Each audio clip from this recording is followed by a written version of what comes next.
안녕하세요. 보험을 고발한다. 보고 채널의 박석용 실장입니다. 저희 보고 채널이 보험을 고발한다는 뜻이잖아요. 오늘은 기존에 말하지 않았던 다른 종류의 보험 고발 내용을 가지고 여러분을 찾아뵙게 됐습니다. 보험 해지로 인한 손해 이외에 보험회사에 보험금을 청구를 했다가 제대로 보험금을 받지 못한 경우, 이를테면 보험금의 일부분만 수령을 했다거나 아니면 아예 보험금을 지급받지 못한 분들에게 도움을 드리고자 오늘은 그런 주제로 영상을 촬영해 보도록 하겠습니다. 평소에도 저와 같이 보험회사의 잘못된 관행에 맞서 최선을 다하고 계신 다른 전문가를 모셔봤습니다. 모쪼록 오늘 영상이 많은 도움이 되시길 바라겠습니다.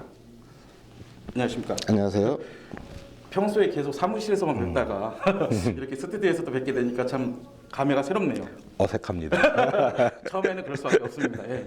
그럼 이제 간단하게 국장님의 소개 부탁드리겠습니다. 안녕하세요. 법무법인 진성 김민정 국장입니다.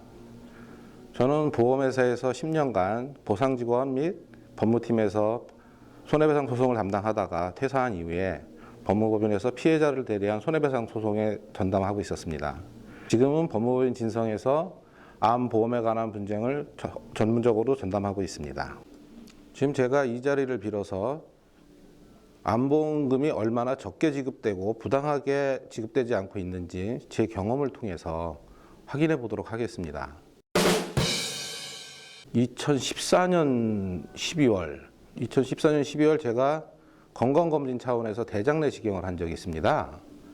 그때 대장내시경하고 결과를 보러 갔는데 의사 선생님이 암이기도 하고 암이 아니기도 하고 이런 걸 유사암이라고 하는데 앞으로 5년간 CT도 찍고 내시경도 반복적으로 해서 이상 여부를 확인해야 된다는 말씀을 하셨어요. 처음에 약간 놀랬지만 의사 선생님이 별거 아니다. 그다음에 특별하게 조심할 것도 없다.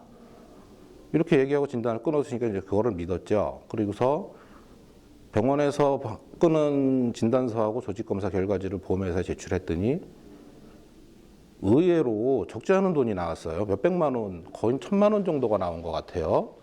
또 확인해 봤더니 경계성 종양이라 그러더라고요. 그때는 땡 잡았다 싶었죠. 전혀 예상하지 못했고 의사도 시크하게 별거 아니라고 얘기했는데 보험회사에서는 몇백만 원을 준다. 저는 아주 즐겁게 보험은 들만하구나 이런 생각을 했어요. 그리고 나서 10개월? 거의 1년 정도 지났는데 어떤 분이 또 직장유암종이라는 진단을 받고 근데 진단 코드가 악성종양 암이었어요. 근데 보험회사에서 경계성 종양이다 하고 돈을 못 주겠다, 일부만 주겠다라는 거절 통보를 받고 저희한테 상담을 의뢰하셨어요. 자세히 살펴봤더니 저하고 똑같아요. 크기도 비슷하고 부위도 똑같고 보험의 종류도 똑같고 과연 왜 그럴까 하고 고민을 하고 공부를 해보니까 문제가 있더라고요.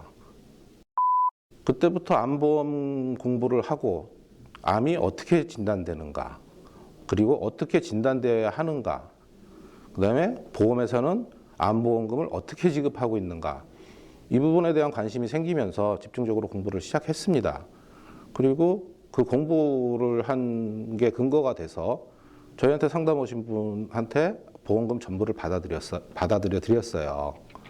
그때 받아들인 금액이 한 2, 3천만 원 될 겁니다. 크네요. 2, 3천이면. 이상하잖아요. 그렇죠. 똑같은데 누구는 암이고 누구는 암이 아니다. 형평성에 녹는 부분인 거고. 그리고 암이 아닌 거로 진단되는데 보험금을 안 주는 건 그럴 수 있다고 치는데 암으로 진단됐는데 왜 보험금을 못 준다고 할 것인가. 상식선에서는 잘 이해가 안 되네요. 그런 부분들이. 그리고 나서 제 거를 다시 한번 살펴봤습니다. 그리고 보험회사에다 똑같은 방식으로 청구를 했죠. 역시 보험은 거절됐습니다. 그때 제가 4군데인가 5군데 보험회사에 가장 크다는 SS생명, 그 다음에 오렌지 같이 생긴 생명, 이런 하여튼 다수의 보험회사에 다수의 암보험 계약이 가입돼 있었고 그때 이 경험을 토대로 다시 청구했는데 역시나 거절 통보가 났어요. 어이가 없네. 그래서 이대로 권리를 잃어버릴 수는 없다라고 생각하고 소송을 시작했습니다. 뭐 제가 법무법인에 근무하고 있으니까 소송하기가 그다지 어렵진 않았죠. 그래서 직접 공부를 해가면서 소송을 시작했고, 어떤 그리 오래 걸리지 않은 시간에 1심에서 이겨서 판결이 보험금을 지급하라라는 판결을 받았습니다. 그런데 그 당시 피고가 됐던 4개의 보험회사 중에 2군데는 보험금을 지급했는데 2군데는 보험금을 지급하지 않고 항소를 하는 거예요. 대표적으로 오렌지같이 생긴 생명하고 SS생명이 항소를 하더라고요. 6개월, 8개월이라는 시간이 지나면서 또 항소심도 이겼습니다. 항소심 과정에서 보험회사 한 군데는 보험금을 지급하고 소치하를 요구해서 그렇게 했고, 가장 대형사인 SS생명은 끝까지 대법원까지 상고를 해서 아주 긴 시간 싸움을 할 수밖에 없었어요. 그 과정에서 암이 어떻게 진단돼야 되는지, 암을 어떻게 진단하고 있는지, 보험회사는 무슨 이유로 보험금을 지급하지 않는지 대부분 알게 됐습니다. 결국에는 대법원까지 모두 이기고 꽤 많은 몇 천만 원에 이르는 거기다 이자까지 보험금을 수령했고, 그게 계기가 돼서 나 같은 분이 적진 않을 거라고 생각을 했어요. 그건 되돌아봅시다. 여러분도 대장 내시경을 받았는데 혹은 위내시경을 받았는데 의사가 상피내암이다, 경계성 종양이다, 혹은 암이다, 보험금을 청구하니까 보험금을 전부 안 줍니다. 일부만 줍니다. 이게 옳은 걸까요? 이건 너무한 거 아니냐고. 그리고 또 하나, 상피내암이다, 경계성 종양이다 했는데 과연 그게 맞을까요? 그 부분을 한번 여러분께 알려드리고 싶었어요.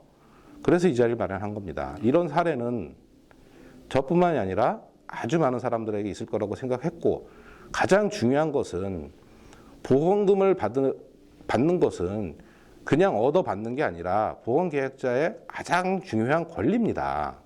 그런데 내가 그 내용을 몰라서, 알지 못해서, 의사를 신뢰해서, 보험회사를 신뢰해서 알지 못해서 보험금을 받지 못한다는 것은 말이 안 됩니다.